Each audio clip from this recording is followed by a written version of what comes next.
everyone. How are you doing? You're doing great. Wonderful. Wonderful, wonderful. Well, I want to welcome you to Black and Dance, presented by the African Heritage Cultural Arts Center. And in this program, in part we're doing this as a part of our Black History Month celebration. And I'm just so happy to have you here with us. Welcome, welcome, welcome.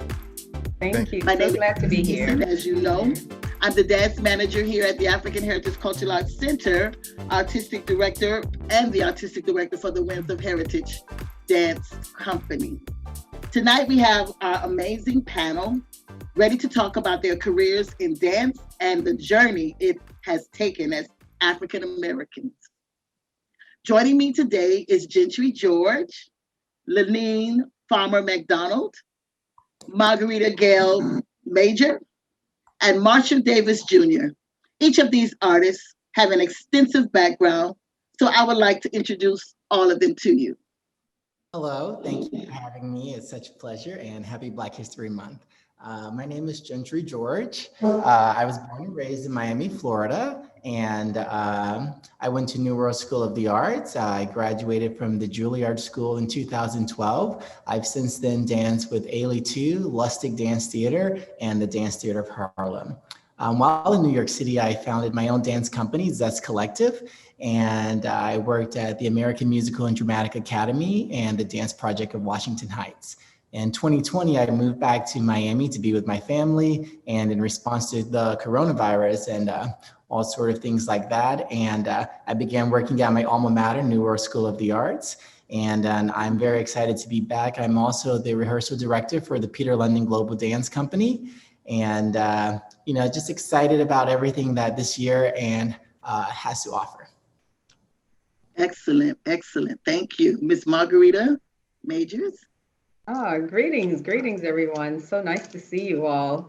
I feel really honored to be here, and I want to thank you, Ms. Eason, for your vision, and the Cultural Arts Center, Mr. Davis, for everything. It has been an amazing journey. I am an alumni of the Cultural Arts Center. Very proud, very proud. I have been associated with the center for a very long time, and my early years in dance, the Cultural Arts Center was a pivotal part of it.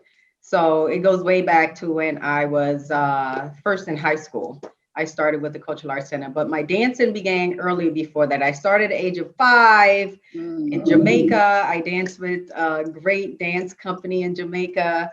And then I moved to America. When I got to America, I started looking into find my roots in dance, and I was introduced to Payback through my high school, and Payback introduced me to the Cultural Arts Center, and then I became just enamored and in love with the Cultural Arts Center. So that took me on, and I have never stopped dancing. I've been teaching for about 30 years. I've been teaching, and I have had the pleasure of teaching 3 generations at one time. That's the most amazing feeling. Yes. So I am just so happy to be here. And I have a long history in dance, and that would take the whole entire show. So we'll just stick to what I enjoy doing. Thank you. I'm just so happy to be here. Thank you. Thank you. Ms. McDonald. Sure. Well, my story is very similar to Ms. Marguerita's. And I am too, I'm also an alumni of the Cultural Arts Center, but I started at the age of 7 dancing with a dance school called, oh my goodness, what's the name of it? Anyway, Edwin Holland took over after a while. So he was my first tap teacher. And I studied ballet, modern ballet and jazz and tap until I learned of the Cultural Arts Center, where I was introduced to African dance, and I was also introduced to modern dance. And I also attended North Central Center for the Arts, as well as Payback.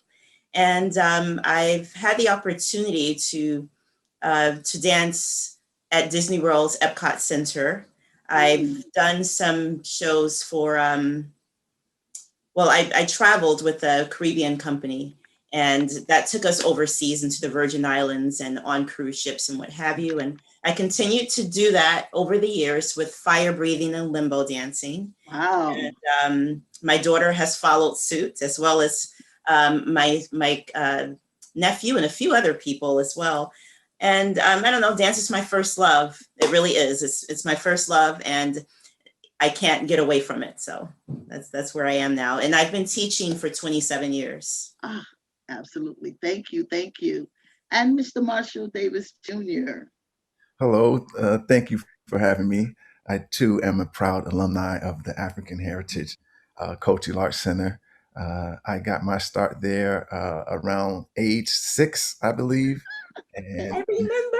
Yeah. and for me, it was initially starting out in African dance class and playing the congas with Mr. Moses Campbell, also Mhm. I told you. And that was my introduction into rhythm.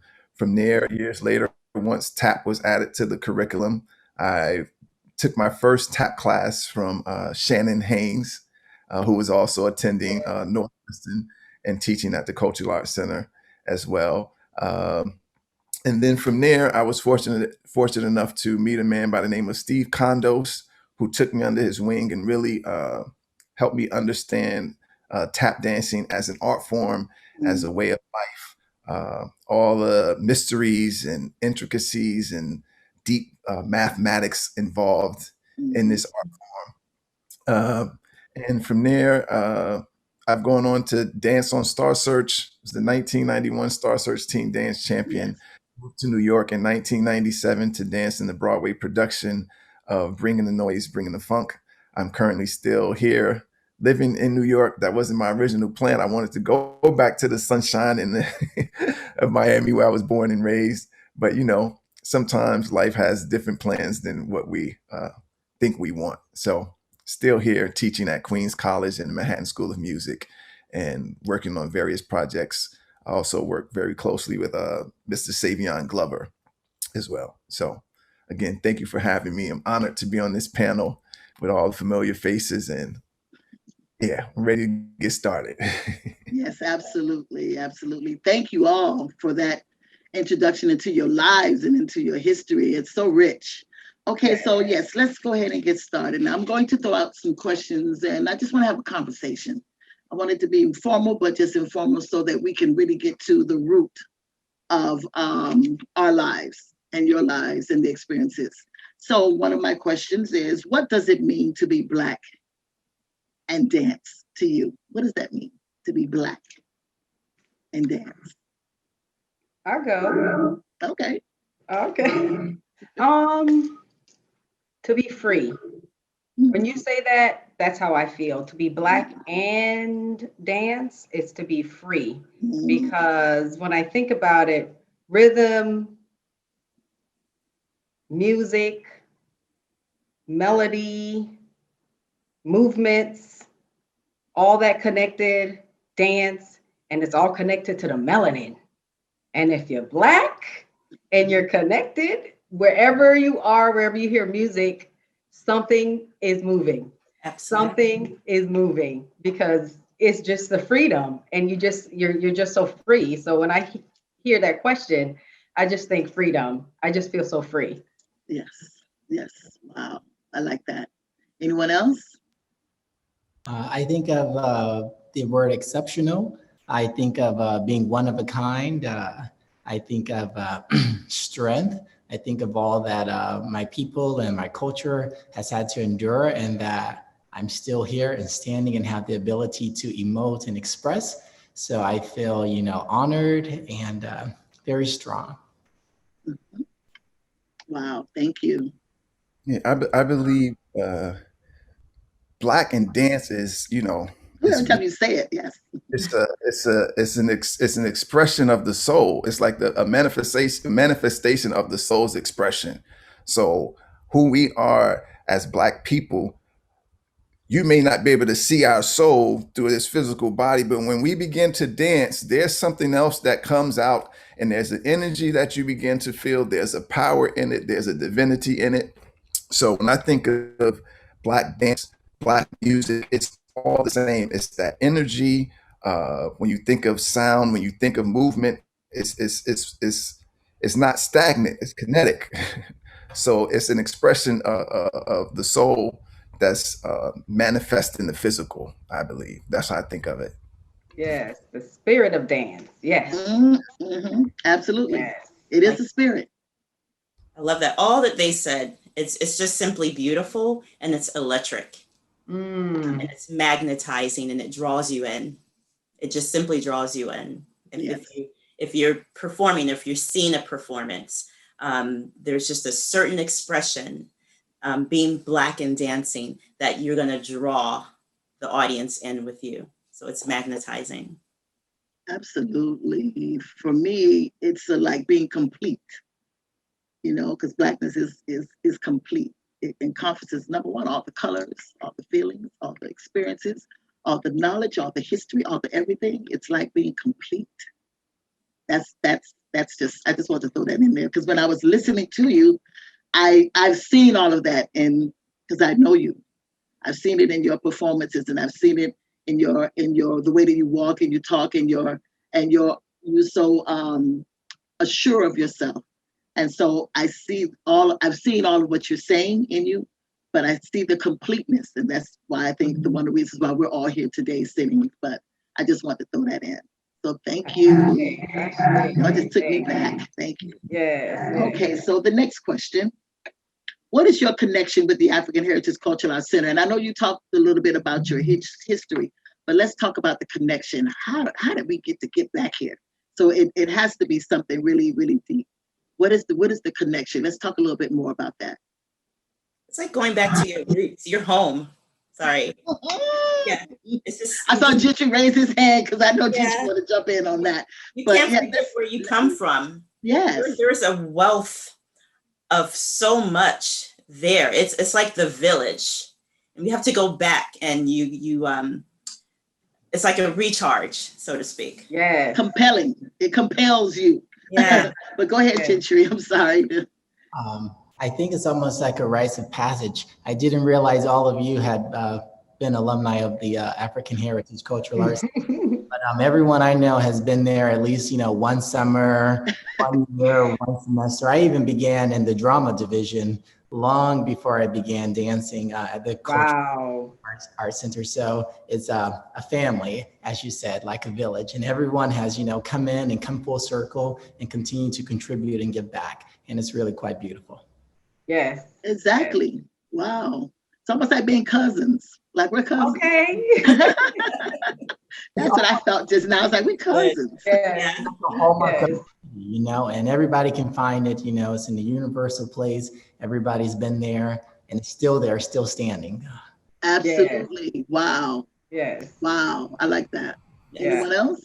Well, I'm one of the elders in this space right here. No. One of the elders. Okay. I'm claiming it. Almost 40 years I have been connected to the Cultural Arts Center. Almost 40 years. And it feels like I just started going there. I never left. Yes. I moved away from Florida several times. And I come, but my heart is always connected. Every time I come to town, I have to go there and go visit. Yes. I got to go, hail up Mr. Davis and the staff and whoever is teaching, and everybody, just walk through all the departments and go check out the art department. What's going on? Look at the new exhibit at the gallery. Always connected, and everything that's going on at the center. If I am able to, I am going back to support, yes. Always going back, sending people there, my own children and my nieces and nephews and extended families and neighbors and anybody and everybody I can talk to. Send your children there. I even worked a summer at the Urban League in a whole nother county in Broward County. And we organized for the summer to take the entire summer camp to the Cultural Arts Center, yes. So they can experience the amazingness that happens there. And yes. Let me tell you, those children have been changed for the rest of their lives. Absolutely. From that one experience. And I am so happy to be a part of that. I'm so yes. happy to be connected still to this day to the Cultural Arts Center. Anybody mention it, I'm like, I'm in. What? Where? I'm in. I just love being there. So my connection goes, my roots are at the Cultural Arts Center. Yes. And I am so proud to extend my fruits to everyone and just share I my like that. experience, my love. Yeah.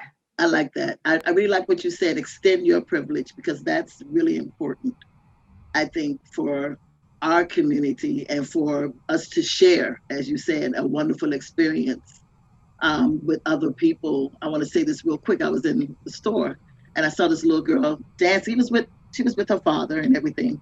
And I saw her trying to turn and dance. And I wanted so bad to go over there and say, sir, I want to tell you about the African Heritage Cultural Arts Center, and you need to take your child over there. The classes are free now, and this, that, and the other. But these days you just can't walk up on people. But I even followed them around a little bit, just waiting for the opportunity. But yes, that's what it feels like when you're connected to the Cultural Arts Center, that you want to tell someone else about it, that you are so compelled to want to go back.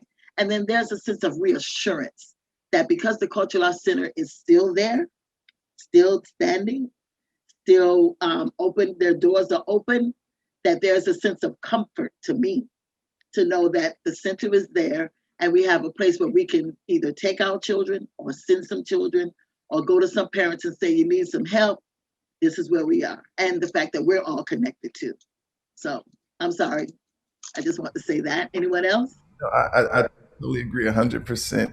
The sense of family, it's like we said, it's like to go to Miami or not and not go by the Cultural Arts Center. It's like to not visit your mom. I like that. It's that type of feeling. It's like, a lot of us, that's where a place that birthed us artistically or help us find our true, I like to refer to it as superpowers as artists. And just how you have the Xavier School for the X-Men, it's like in Miami, the Cultural Arts. I like that. Yes. is what it was. Yes. Excellent. For sure. Okay, thank you. Well, we're going to move on to the next question because I know we could be here all night talking about the center. Cultural Arts Center.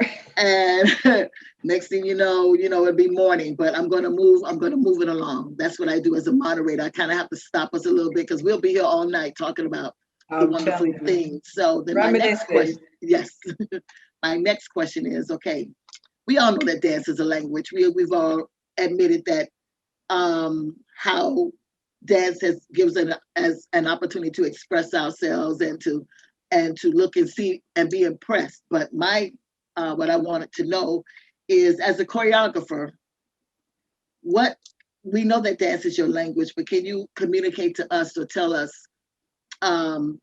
describe to us your language and how you've taken this language and incorporated into yourself as a choreographer? What is it that you've used and how you've used this to convey and to convey to the audience this through the language of dance? So let's talk a little bit about that, each one of you. When I think of myself as a dancer, I think of all of the instructors I've had over the years. Okay. That I've been blessed to be taught by. And I think I'm a little bit of each of them has created who I am to a certain extent, as well as my experiences over time as you grow and as you experience life. So it's just, I think it's an expression of who I've become as a woman and my experiences, where my experiences have taken me. So that's what comes out, or at least I try to, convey. That makes any sense. It makes a lot of sense. And I only want to interject is when I first saw you dance, Ms. Farmer, what I saw in you is beautiful passion, sensuality, owning yourself as a woman, as a female, and you knew, and you wanted to make sure that when you were doing your dancing or your choreography, that everyone else knew that, and that's what I picked up. Okay. When I first saw you in terms of a language, is like you were sure of yourself. Some women or young women, they're not sure. They're not, they're not confident, and they've lived their lives so much in other people's attitudes about them. But I felt like you knew and you owned it, and you when you would dance, that you portrayed that. And so I think it was beautiful when I would see you dance in that, and you dancing, I knew that it was a language of assuredness, of pride, of beauty. And we always picked that up whenever we saw you dance. So I had a chance to work with you, and it was wonderful. Thank you so much. That goes back to what Marguerita said in it being freedom. Yes. I've never been very expressive vocally, but on the dance floor is where I express myself the best. That's why you see me stutter so much. Me too. Okay, I'm done. I get it. But you didn't stutter when you were dancing, so I just wanted to No, not at all. Thank not you. At all. Yes. I'll piggyback off of that. Just going with that same statement, I feel the same way. I've always said on stage is when I'm my most honest and I'm my most authentic self. Wow. Sometimes after coming off of the stage and having to meet people or having to talk to people, then I have to put on this thing. It's like, okay, how you doing? Nice to meet you. Thank you. Hope you. I see your face, Gentry. I yes. But on the stage, if you really want to understand who I am as an artist, that is the moment, or who I am, not even just as an artist, just as a human being, period. Wow. That is the place to figure out, okay, that's who he really is. The thing that you're trying to express, that you're trying to convey, the energy or the creative consciousness that you're trying to tap into to become a vessel for, as Lineen was saying, all of those people who came before you, who paved the way, as we were saying, just like the Cultural Arts Center. Yes. Knowing that you are, because of all of them and these people and these specific, I don't want to call them institutions because it's more than like a institution, but it's a movement. It's a movement. Sorry. It's a movement. Yeah. Which goes back to the dance. One of my things that I think about tap dancing now is that I view myself as a tap dancer as the rhythm of the movement. That's what tap dancing is to me now, and that's the language that I try to speak from and speak through and utilize. But being the rhythm of the movement. The rhythm of the movement. I like that. Yes. Marguerita and Mr. George, I know you want to chime in. Yeah, the rhythm. I'm gonna follow up on that. I like that. The rhythm of the movement. And wherever there's rhythm, there's always movement. And I even think about my heartbeat, my pulse, my breath. There's rhythm, and it creates movement. And you may not even be able to see the movement, but you can feel it. You know what I mean? Because the rhythm that your heart is beating, when you experience joy, your heartbeat changes. Yeah.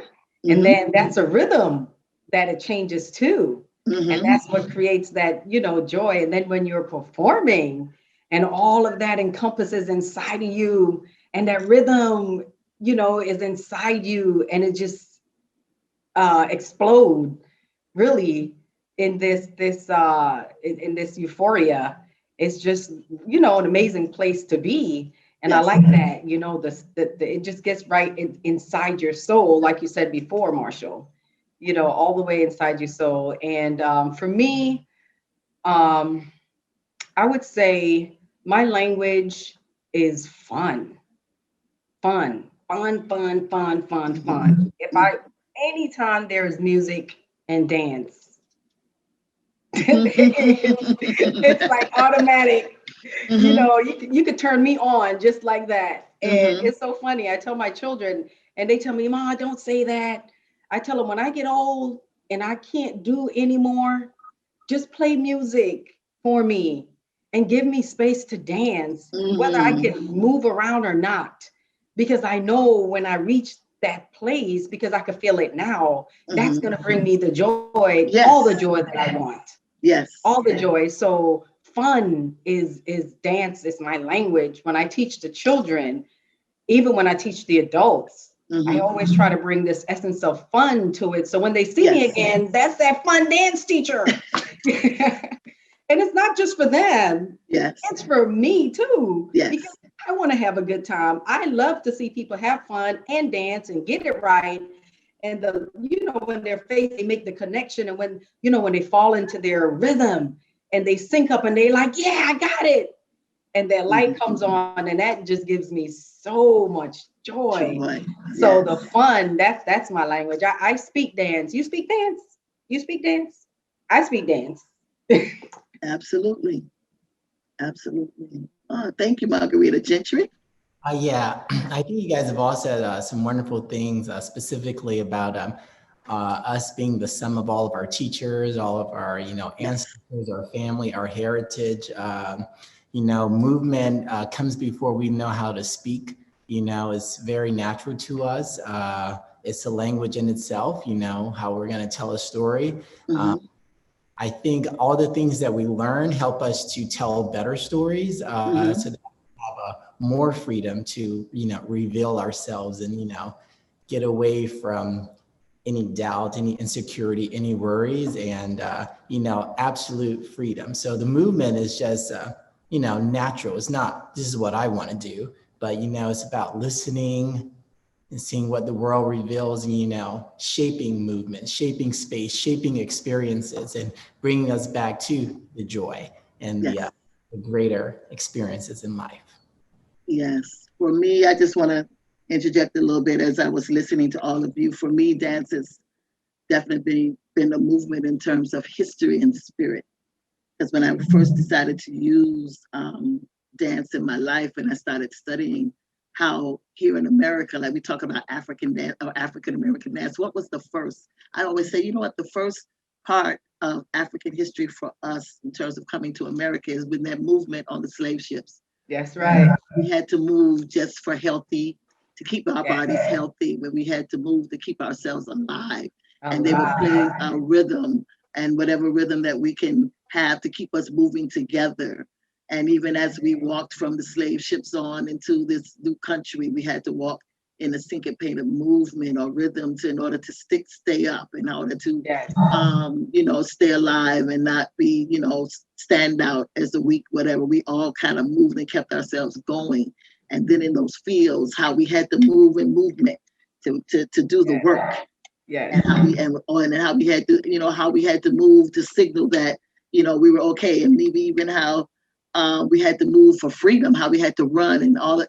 When I think of it in terms of a movement, I think of just all over how we have thrived and survived, and how rhythm. And I always think of you, Marshall, in terms of rhythm, that I strongly believe that tap dance was our ability to remember those rhythms and hold on to those rhythms. And I think that's why tap is really, no one knows this, but it's really close to my heart, because I know that the rhythms that are coming out of those bodies, we can't duplicate them anywhere.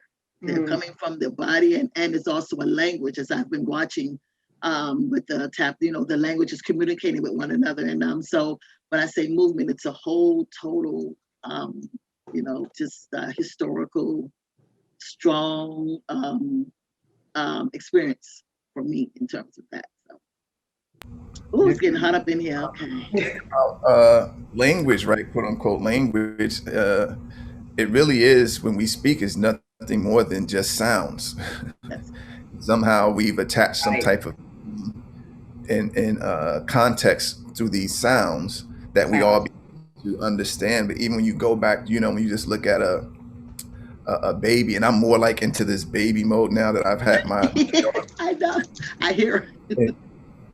She's teaching me so much. And I used to say, okay, we normally think, okay, you have a baby and you want to stop them from crying, but I'm like, she's not crying, she's not communicating. Crying. Yes. When she's crying, I know she's crying because tears come down her eyes. But all of that other stuff, so I no longer try to stop her from crying, because that lets me know I'm trying to stop her from communicating. Yes. Build that into my child. That's why I say, bring her on, put her on your hip. It's okay. Bring her, let her talk. So now when she starts to get into that, I say, use your words, and she starts. Yes. And I'm Yes. trying to say, okay, just because I don't know what she's talking about doesn't mean she doesn't know what she's talking about. Right. I So like that. it's like when I think of now sounds, I say this is communication. Language is nothing other than sounds. And when you understand that and you know how to convey uh, whatever it is you're trying to express or whatever it is that you're feeling through those sounds, you're actually utilizing language.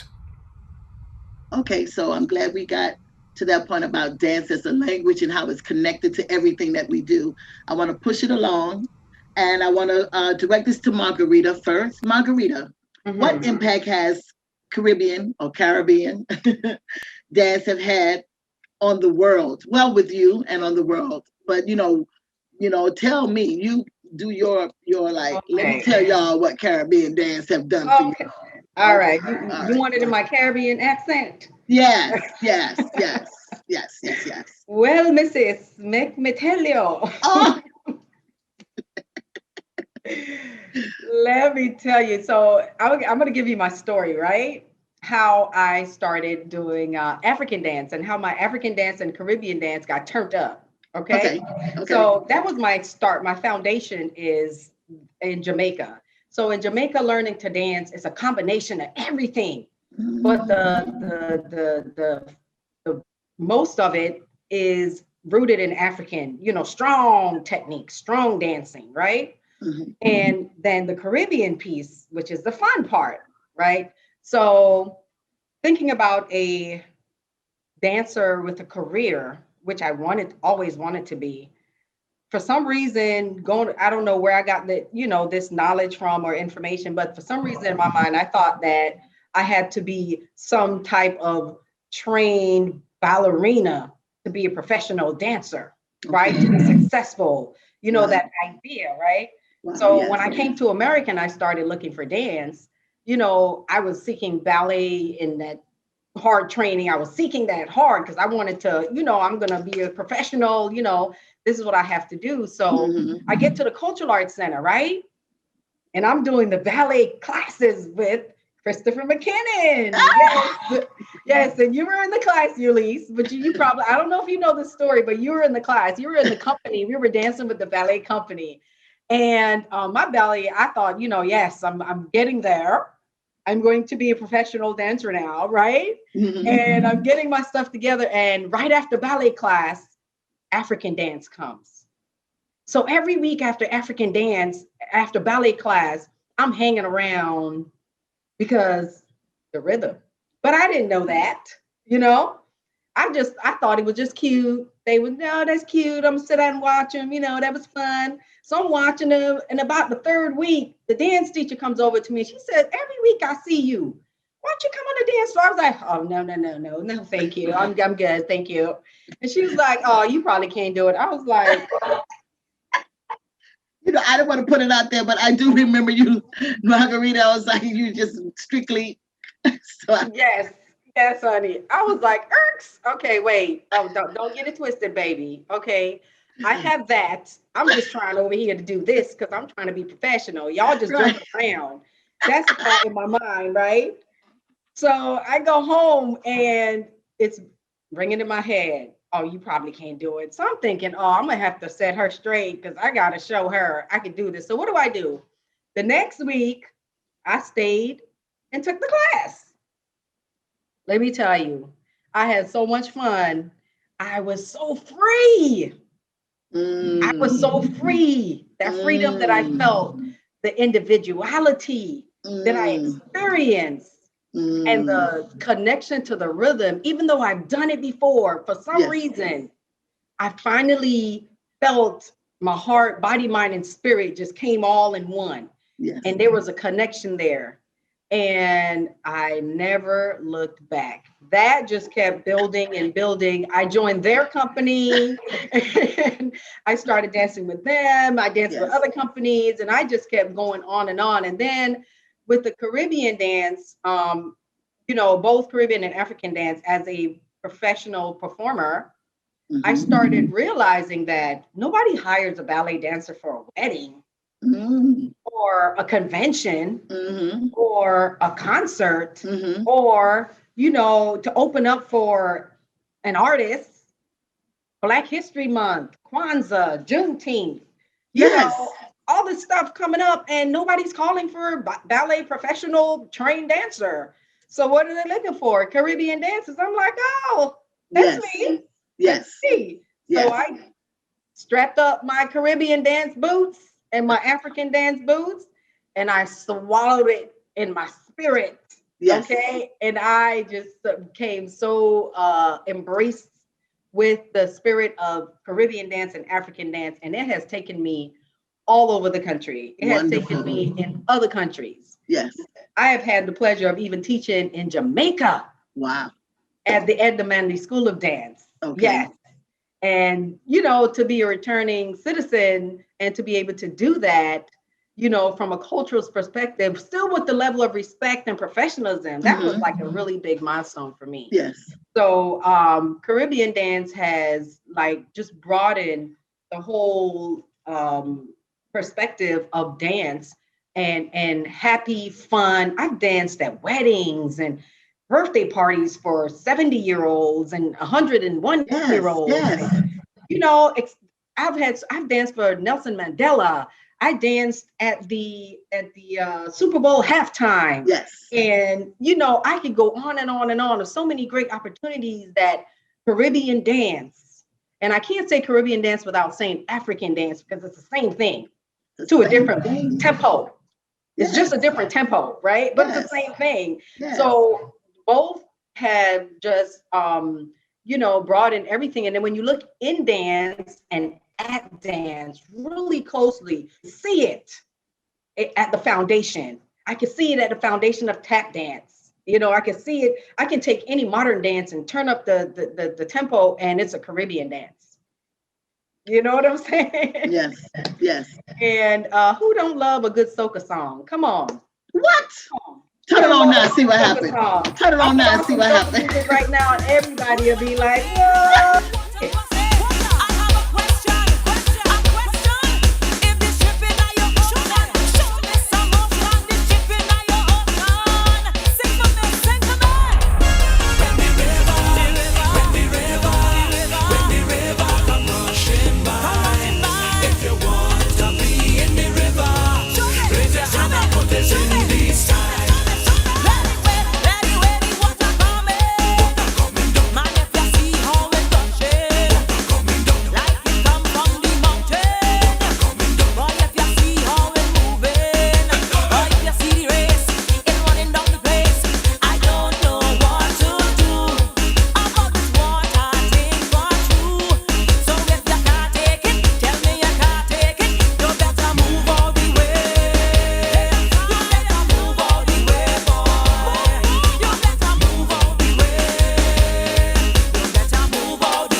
It's just so much fun. I just love it. Yes. And I'm going to continue to ride that wave as far as okay.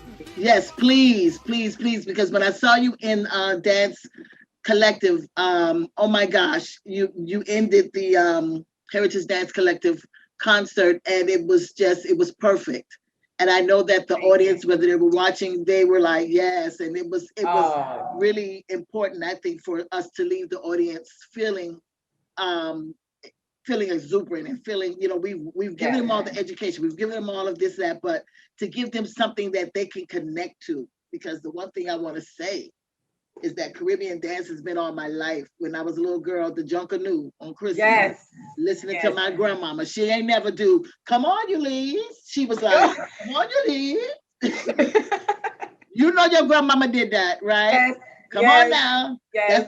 That was the first movement. It wasn't Yes. this stuff here. So all of that was just our training and proving our worth and proving to the people that were making the decisions that we can handle their stuff. But after I left Florida State, I was like, okay, I got my degree. I handled what you wanted me to get the degree. But I know where the base of everything was, and it's in that Caribbean, because yes, African is the root. But we know that we started really with Caribbean dance from the time we were little, to stomping our feet Yes. to that soca music. And the hips don't lie. They never do. Okay, let me move on. Anyone want to say anything before I move on? We good? Okay, so let me move on. Now, Miss Lineen, your turn. Lineen, your signature piece entitled Endangered Species. What was your inspiration for that piece? I don't even know if I know how to answer that question. I recall being at home. I was 21 years old, or 20 at the time. And I heard the song first. And when I heard Diane Reeves' voice at that beginning, I can't sing, so I'm not going to do it. Okay. But when I heard it, it caught my attention immediately. And I knew immediately I was going to choreograph a dance to it. Okay. I don't think I was mature enough at the time to really dissect the song, you know, and really, I don't know, really get what she was saying. At the same time, though, and weirdly so, I was able to express it through movement. And I don't know if that, it's just weird. It's just weird. Yes. I didn't expect it to get the response that it did at all.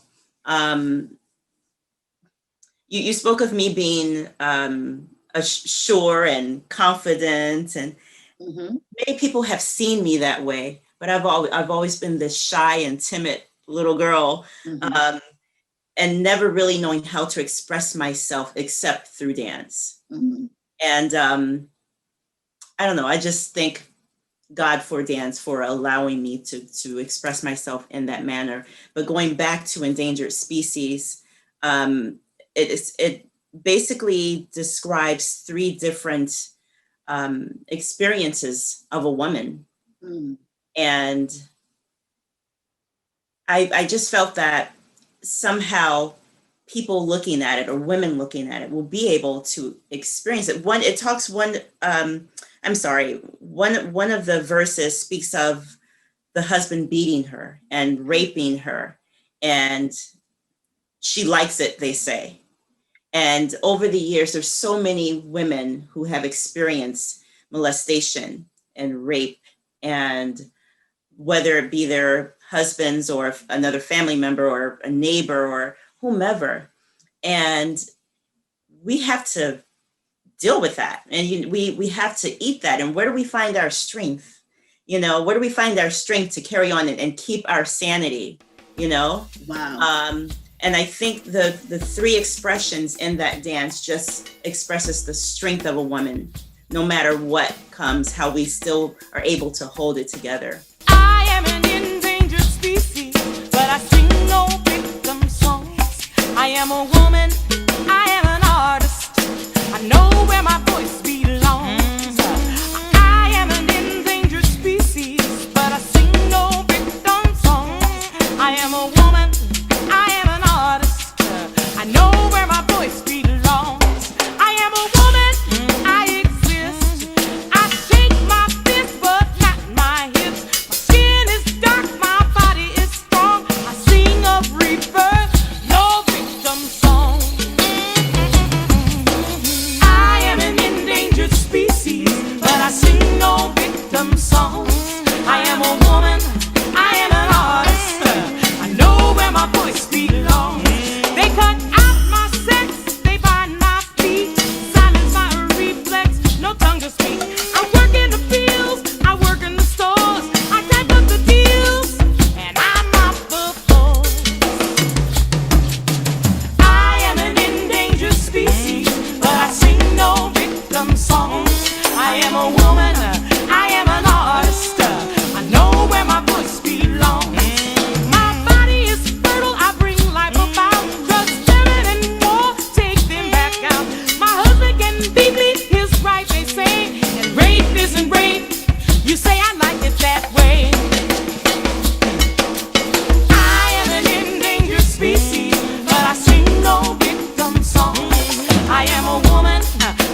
same.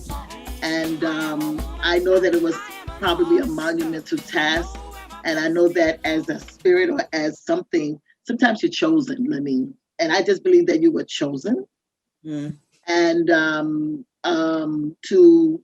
to take that on, because number one, it has last time. It's over what, like 30 years? That piece is like 30 years? 25?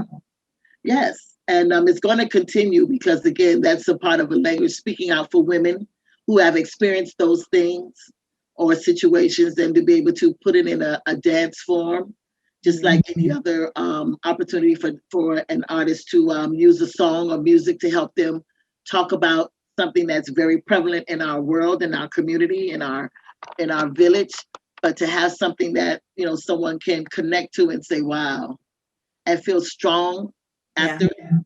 I believe that you were chosen for it, and it's okay. Thank you. You know, I really feel that about that piece there. So, Awesome. and it was also featured in Dance Collective, and it was, you know, well received. I think that because it's been done so many times, they were glad to see it again, and that's wonderful to have a piece that, you know, that's over 25 years and people are still saying, "Oh, endangered species, yes, yes, yes, yes." Yeah. And I know that that's going to continue I must on. say, Yes. I must say that few of the people that I invited to watch shared with me afterwards. The first one called me up immediately afterwards, and she's like, "That dance with the three girls, oh my gosh, I was in tears. Who did that?" She told me she cried. Wow. Yes, that's still Yeah. the impact of that dance. Whether Yes. you knew how to interpret or not, you did that. And whatever you were saying is still very much being spoken, and it can be heard and seen when it is done well, like those three magnificent performers who just laid it all out, including, I must add, your daughter. Oh, yes. I was blown away. And Yes. oh my gosh, it was such a treat. It was such a treat. I was see pleased her. to have her perform that. I Yeah, really isn't that something? Yes. Isn't Yes. that something? Yes, that's an amazing feeling. I have two daughters that are dancing as well. Yeah. That was such a treat. Yes. Thank you for sharing that with us, Lineen. Yeah. Oh, well, thank you all. And Really. I just want to put a little shout out my son dance too. So all three of us had our Yes. kids in there. Isn't that amazing? That's true. No, and Yes, that is amazing. Wait, hold on. Gentry's saying something. I had Gentry? no idea that was made 25 years ago. I thought that was made this year for the No. performance. No. No. I was actually pregnant with my daughter that performed it when I choreographed the dance. Wow. That's a full circle there, huh? Yeah. Yes. Yes. Absolutely. Okay, so thank you so much for that. I almost, got stuck there, but we have to continue to move on because, that's my job as the moderator. All right, so now Gentry. Hi, Gentry. What has been your experience as a Black man in ballet, doing the ballet? Because you're wonderful. I saw Gentry when he was performing with Peter London's piece, and I was just enamored. I was like, oh my God, look at his body. Everything is aligned, the strength, the this, the that, the other. And I just was like, wow. But now I want you to talk a little bit about that, because we all know how the training goes. I had to do it too. I had to experience it. But what was it like for you as a Black male studying ballet? So that we can, It was a great deal of fun. It was learning new things, also a new language, French. Yes. Being involved with many different people of different cultures, I thought it opened up a whole new avenue for me. I never thought that I would be a ballet dancer, but it was, part of the curriculum and part of the things that I would do. And I knew that it was strengthening for me and it would help me do all of the other things that I wanted to do. And when I danced with the Dance Theater of Harlem, which, as you know, was founded by Arthur Mitchell. Yes. He founded this after the assassination of Dr. Martin Luther King. Thank you. It was the first African-American ballet company in America, probably still the only. Thank you. and I have been just so delighted to have been part of this legacy and to be in the building and to learn from everybody that I've had the opportunity to learn from and sort of pass that on. You know, often they say, oh, the Black people can't do it. They don't have feet, they don't have legs, they don't have, Heard that already. body. But, I've seen the most beautiful bodies on stage, doing it better, doing it with much more spirit, much more vigor, much more exuberance. But dancing, the ballet has just been really beautiful. While I was at Dance Theater of Harlem, to have the young ladies on point, twirling them around and in the air, it was, just a dream come true. And hopefully we can get more people involved and, continue to change the narrative and change what we see on stage. The stage can be a reflection of the world. So we've got to get out there, continue to just plant seeds and watch them, blossom.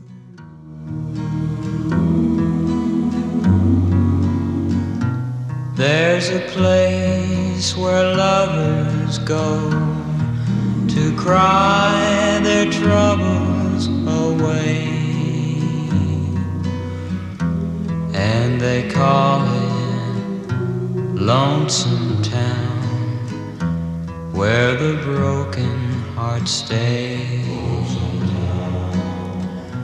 You can buy a dream or two to last you all through the years, and the only price you pay is a heart full of tears. Going down to Lonesome Town, where the broken hearts stay. Going down to Lonesome Town to cry my troubles away. In the town of broken dreams, the streets are filled with regret. Maybe down in Lonesome Town I can learn to forget. Maybe down in Lonesome Town I can learn to forget.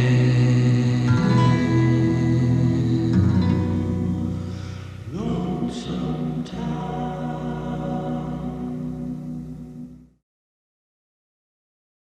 What was it that made you feel like I can do this and I'm going to do it? I mean, what was your attitude towards that when you had to dwell into it? I know you said that it was good and you experienced it, but there had to be something within you that you didn't let any barriers or what anyone said deter you. And I just want to hear a little bit about that. Can you give us a little bit?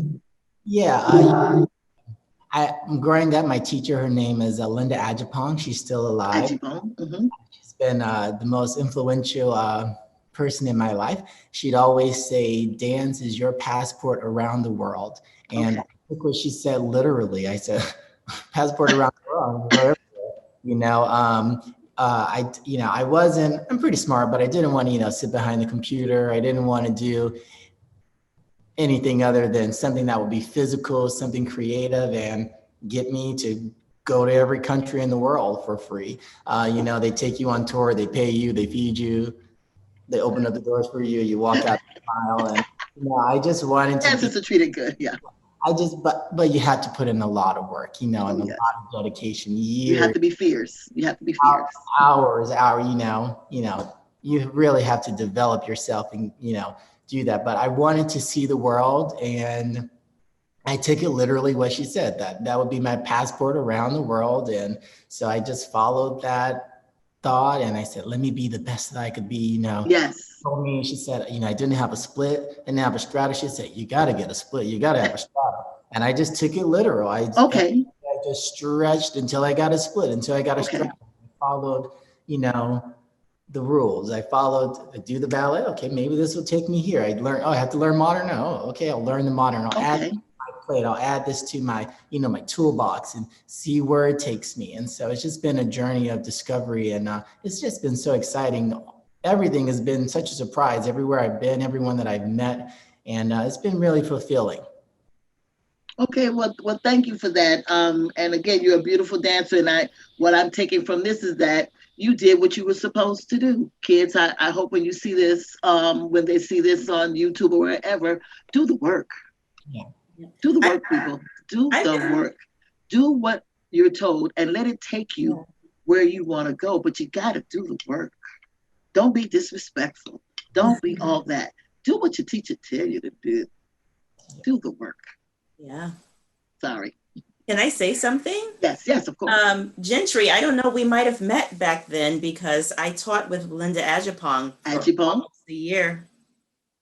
I've been thinking you look familiar. Uh-oh. So, then look we at your face. We must have that then.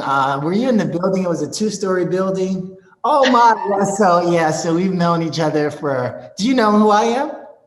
I felt it's the spirit, right? Because I felt, even when I saw you when we were doing the recordings for the show, I felt that I knew you, but I couldn't put my finger on it for the life of me. And my daughter was 3 years old at the time because she was attending the school as well. Well, I know exactly who you are now, because I remember we had the building, 2 stories. You're in the corner. In Opelika somewhere. Yeah, and we did the performances. Were you in the brick house? She's a brick house. I did the in Vogue. Remember the group in Vogue? In Vogue, you guys were black and it was like sparkly. I did. Okay, yeah. Yes. Okay, connection here. Exactly, because I love it. Yeah. I love this. It's like I remember. It's all connected. It is. And here you are, Gentry, thinking that, I'm not as connected as they are. They all know each other.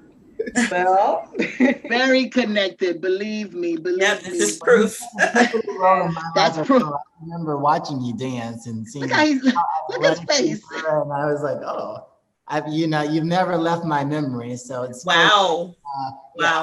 It's a pleasure. Look at Gentry. Renaissance era that year. I see the blushing. Okay. Let me stop this. I have to moderate people. I love it. We're done. Let's get back on track. Okay, so now, this is amazing. Mr. Marshall, here's a question for you. What has been your experience as a Black man in tap? It's been wonderful. And just to go back, my experience as a Black man in tap, I'm again so thankful for the Cultural Arts Center, for the African Heritage Cultural Arts Center, because how can I say this? It's just the environment, the village, the support, the love, the camaraderie of being around people who look like you, but also having other people who are involved who we would consider allies now, who would come and help us understand other things about the arts. Yes. As a tap dancer now, going out into the world, I'm confident in who I am, first and foremost, as a Black man. And it wasn't until recently, all of this stuff coming out with the arts, where people are saying, basically Blacks are being discriminated against as far as Broadway, as far as casting these type of shows, which is true. But then I found myself thinking of, why haven't I had those experiences? Right? To a certain extent, right? We've all had them to one extent or another. Right. But for me, and then I started thinking about the shows that I've been working with on Broadway, and they've only been the two they were Bringing the Noise, Bringing the Funk. And most recently on Broadway was Shuffle Along. Mm-hmm. So then I started to ask myself, why is it only those two shows? Why haven't I gone out, and auditioned for some of these other shows, the Hello Dollies and all of, the Anything Goes and all these other type of Broadway shows? And I was like, well, that wasn't how I was brought up. Mm. There's a sense of pride that I have in being able to contribute and be a part of and learn from and experience shows and productions that are about us. And it's not just that I haven't done any other ones before, but even when I did like Babes in Arms in Minnesota, the character and who that character was as a tap dancer and him having his mentor was still rooted in those Black traditions, passed down from, we would say, the elders on to the student, or from the mentor to the protege. So that has been my experience. I just kind of naturally gravitate to those things. For me, it's not about, okay, let me go to them and say, hey, why aren't you hiring me? Mm-hmm. Right? And it's not to say that that shouldn't be done. I'm not saying that at all. Yeah. But going to the Cultural Arts Center, it helped instill in me, we created our own. All of the productions that we had, as Ms. Lineen was saying, she was choreographing a piece, Marguerite. We were taking classes, but it was cultivating the artists in us to also be students, but then study enough to be able to apply, then to be able to create and establish your own and branch out. Thank you.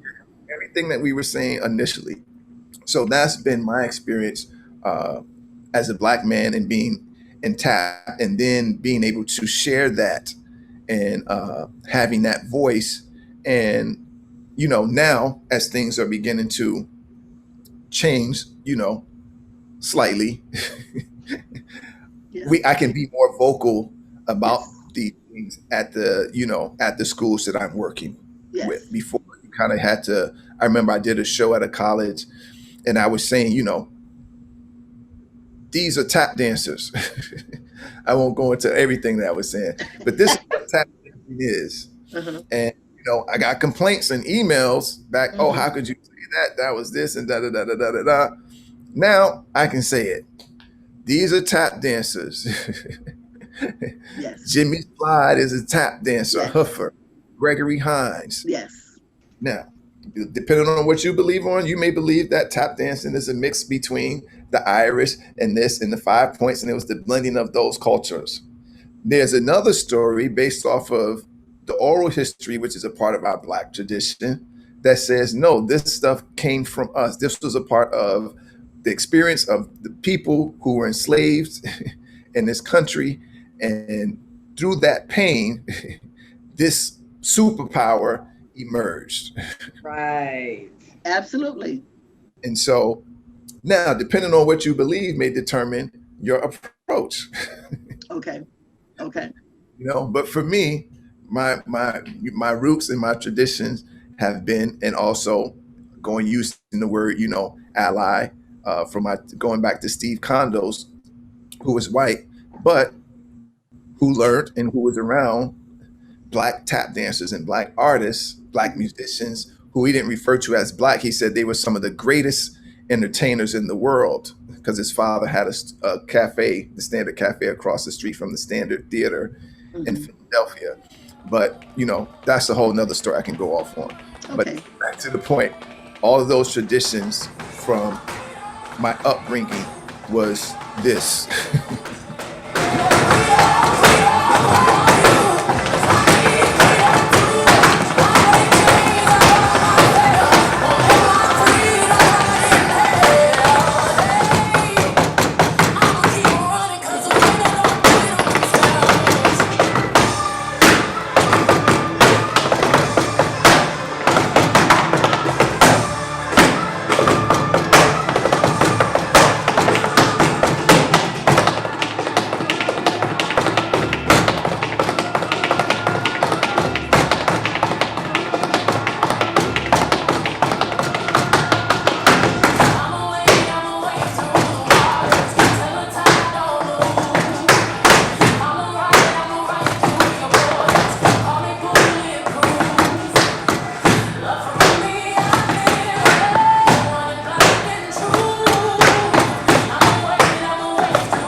watch our beliefs, and when they call my name inside the concrete, I'm praying forever.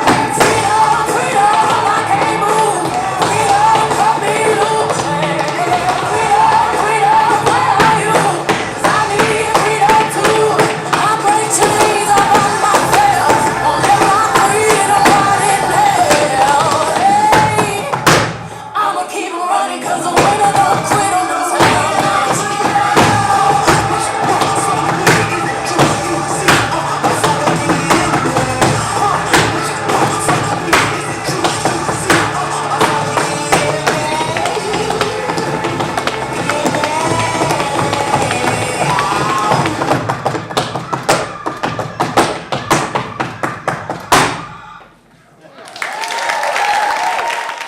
Can you tell us a little bit about your history, your Yes. accomplishments? Oh my Yes. God. The only thing that I can say is that I love my people. And because I love my people, no matter where I went, they understood that. And because growing up in a predominantly Black community, all of the things that I know and all of the things that I am and being told how beautiful I am, I just couldn't understand all that other stuff that started coming to me as I got out into the world. So that's the main thing. As far as me as a dancer, I've had some wonderful experiences, and having been rooted has allowed me to be brave enough to go into these places that they didn't want us to go, or that no Black person should go. And I went not knowing any better. I was very sheltered as a child. I didn't know that how evil the world could be, because living in Overtown in Miami, the Caribbean community, the Bahamian, the Jamaican, everybody, they protected us as children. Yes. And so when I went out into the world and they were talking that stuff, I was like, what you talking about? I don't know what you're talking about. And I was like, you're not talking to me. You're not referring to me and whatever. And I went for what I wanted. And that was, first of all, to be, in the fashion, but then I decided I wanted to be in the dance. So when I went to Florida State, I ran into a lot of things that were very strange to me. And it's okay to talk about it, because they were strange, but I think it was because of a lack of knowledge. And being at a university trying to teach people about yourselves was just amazing, that some can be so ignorant and some downright dumb. But there was an opportunity for me to teach people about us. And what I always wanted to do is make my people proud of my attempts. And there was always a sense of, you have to go. My community, feeling like my community was behind me saying, you have to go and do this. So I was always, no matter what I did as a dancer and as a woman or as a whatever, I have to go. So when I went into these situations as a Black dancer, because I know that's what we're on, it was more of like, I have to do this. There's no way I have to do this. And so accomplishing dancing, having to accomplish going into the ballet studio and reconfiguring my mind, my spirit, and allowing myself to be submissive so that my body can take on what they wanted me to do. That's what I did. I said, okay, whatever's going to take. You want me to lose the weight? Lose the weight. You want me to do something with my hair? Okay, I'll wrap it up. Get them braids, wrap it up. You wanted me to be more mainstream with the rest of them? I'll do the best I can. But the one thing that I was not going to allow them to change is my Blackness. Because that was the only thing that I had. Yes. To keep me together through all of it. And they understood that. By the time I left, they understood that. And they had to give me the respect, give me my degree, and go my way. Once I left from Florida State, knowing all of the things that I've gotten my degree under some of the most craziness, but then when I look back, I can say that Dr. Smith Victor, who was the dean at that time, she tried. And I can even give some accolades to my instructors, because back then they were also, violence against people that understood, or people that had a respect. So I had to say, in a way, you know what, they were being brave too, because there was some stuff going on at that time. So I do have a fondness of the department in dance, and I do believe that dance and the arts was one of the vehicles that was used to clear this racism, or to bring it down, or to kind of get rid of it. The arts has played an important part on dealing with racism and dealing with inclusion and dealing with how we need to get along and expressing ourselves about how we feel.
Whether it was Aretha Franklin or whether, again, Billy Jangles having to keep that smile while he's dancing. All of these things, the arts was really the vehicle to kind of fight off racism and try to, get people to see us as more than just animals. Because, of course, when they saw Arthur Mitchell with Dance of Harlem, he proved it right then and there. When he saw Alvin Ailey, when they saw Catherine Dunham, when they saw Pearl Reynolds, all of these beautiful dancers, I could go on, the list could go on and on. They began to soften up with that stuff because they had to admit they liked it. Mm-hmm. They had to admit it's beautiful. When they saw Lena Horne float through, when they saw Catherine Dunham with her rhythms, when they saw, Gregory Hines and he handsome, they had to, when they saw, Just Cry, when she did Cry, Judith Jameson, it began to say, wait, hold up. Because those people back then had to do a lot of beautiful dancing, doing a lot of, when they were touring and having to deal with the racism, even with Billie Holiday, when she talked about strange fruit, and now you started hearing the true story as to why all of the things that happened to her, because her song, that song by itself, caused them to get afraid because they began to talk about the horrors of what was going on. And when she sung about it, it began to touch and reach and have an effect upon people. So the arts, we have done a lot, and I've had that experience. I've gone to Africa, again, right, as a child. Growing up, I didn't know what dance was gonna do for me, but I knew I had to dance. And it took me to Africa. It took me to New York. It took me places that I never thought I would go, but because I said I want to dance, I did it. And when they would ask me to dance, I'd be like, oh, okay. And I did what I had to do. And the accolades that I received taught me that I was beautiful and that I was wonderful. I didn't know, I just did what I was supposed to do. And I know you all have experienced that. It's like when they give you the accolades, you're like, wow, I did it. So dance for me has been more like, it's very spiritual because I allow myself to be submissive. I allow myself to be used. I allow myself to be a part of. And I think that's why I'm here and I'm able to talk with you as that generation. It's because of the arts that so much has happened for, I think, all of us. So I could talk and talk and talk about my experiences, but the only thing I can say that as a Black artist, I've had the privilege of meeting all colors and understanding Martin Luther King's dream, and also understanding that you sometimes you have to be a vehicle and you have to go through the pain so other people can be free. And so as a Black dancer, female, I also had to stand my ground, because we know how it gets, girls. We have our bodies and then we gotta say, hold up. So I've had all of those things, but I do know that it has been a wonderful life for me. It has been a wonderful experience for me. And I was asked the question that if someone had to give a quote for me, I always say, dancers dream in colors.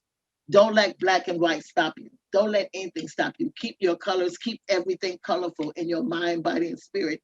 And so that's what thank you, Marshall, for letting me vent a little bit, but that's how I feel. And I feel so honored being here with you guys. I really do. Let me ask you this. If you could say anything to the next generation, can each one of you just say that? And the advice for the next generation of dancers. If Gentry, if you want to start, please give us your. I'd say stay encouraged, stay positive. A few things I always try to remember is patience and persistence. It doesn't happen overnight. It takes a little bit of time, but with a little bit of will, well, more than a little bit, with a lot of bit of will and a great deal of, concentration, many things can happen. So always do your best, never give up. Thank you. Thank you, Gentry. Who wants to go next? Just thank you, Gentry. I'll chime in since my mic is on. I would say stay true to yourself. And don't allow anyone to tell you that dance doesn't matter. I was told that dancers come a dime a dozen because that's all I wanted to do was dance. I ate dance. I dreamt dance. I woke up dancing. I danced in the grocery stores. Everywhere I went as a child, I danced. And I do it still to this day at 46 years old. Yeah. It's just who I am. I breathe it. Okay. And because of things that were said to me and said about me, I started to shy away. But when I said I thank God, it's because anytime I pushed away dance because of hurt and tried to do other things, Don't work. Those other things don't work. And dance come back to me without me looking for it, without me asking. My dance scholarship and other job opportunities. So I know it's my God ordained. I was born for this. So I would say to children, don't listen to the naysayers. Whatever your passion is, whatever you do easily, because it's just who you are, you live that and stay true to that. Otherwise, you'll live in regret. Absolutely. Thank you. Thank you. Just tell the kids, begin the search within to find your authentic self. Right now, there's so many external influences, and I feel like a lot of the youth are searching for themselves outside of themselves. So my newest saying is tick-tock. What are you doing with your time? That's good. What are you doing with your time? You make the time. Don't let the time make you. Don't get caught up in things, and start to search within as opposed to outside of yourself. Yes. And you will discover that you're unique. You're one of a kind. You don't have to do what everyone else is doing. Yes. Fit in and to be a part. Stand out, but continue to invest in yourself. Absolutely. Thank you. Wow. Yeah. TikTok. Yeah. Marguerite? Yes, so that takes me right into what you're saying, Marshall. Goes right with what I agree with everything you're saying, and I feel that energy of what you're saying. I can feel it within my spirit. My word of to the next generation of dancers is you don't need permission. No permission. No, you don't need anyone to give you a chance to dance. You don't have to wait for opportunities. You don't need a specific rhythm or a specific time of day to dance. You don't need any permission to dance. Dance lives and it lives within. And you can dance anytime, anywhere. And I'm going to say, I have had the experience, and I don't use this story for sympathy. I use it for encouragement. Okay. I've been dancing since I was 5. And people are blown away when I tell them my mother has never seen me dance. She's never seen me in dance class. She's never seen me on the stage. She doesn't know the different genres of dance that I know. She doesn't know the difference between the leotards and the tights. Wow. She called them all tights. Your tights tings, your tights tings. Wow. But it did not deter me. It never, ever deterred me. All I knew was that my mother did not speak dance. She didn't understand it. And if I waited for permission to go dance, I would never get it. Never. So I figured it out every single time. When I started going to the Cultural Arts Center in high school, I caught the bus. Wow. I figured out the route and I found the bus fare. And then I found my way home before it was too late to get in trouble. Wow. And she was okay with that as long as I came home timely. And if I was going to be late, I asked the dance teacher, can you please drop me home, please? Because I wanted to dance. You don't need anyone's permission to dance. Just dance. Let your heart be free. Let your spirit be free and dance. Dance anywhere, dance anytime, for any reason. Just dance. Learn all the dance you can dance. Don't be afraid of any genres. Don't back away from any challenges. Whatever it is in dance, just do it. I'm not the best tap dancer, but I can tap. They know that. Because, no, for no other reason, but just because I need to learn it. Yeah. It's a dance form. Why not? You know, why not? Break dance, you know. Absolutely. Everything. It doesn't matter. My next one I'm going to learn is synchronized dancing. Swimming. I got to learn that one. I haven't learned that one yet, but I'm going to work on that one next. But dancing in water. Let your spirit be free and dance. Okay. Wow. Thank you so much for this. This has been a wonderful experience and wonderful opportunity on behalf of my administration and Mr. Marshall Davis and Mr. Harold, and also my supervisor, Isis Roberts, because you know, I have to give a shout out to my team. Also, Ms. Jasmine, thank you so much for bringing this all together, because the of course we know that the media, we really got to start becoming more visible, and because of Mrs. Jasmine Oliver, we're able to have this forum. So it's really important, as we are all beginning to continue to grow at the Cultural Arts Center, that we just acknowledge that teamwork is allowing this to be where it is. So I want to just, you know, thank my directors for having the vision to have us continue to go forward. And I want to thank you, humbly thank you. And I want to make sure that we do this again. I don't know when, how, but we have to keep the conversations going. We only did a skeletal, but I really do appreciate how comfortable you have made me feel in moderating this. And I just want to tell you, I love you and thank you so much for this. We love you too. Thank you for having me. Yes, thank you. It's been a pleasure. Okay.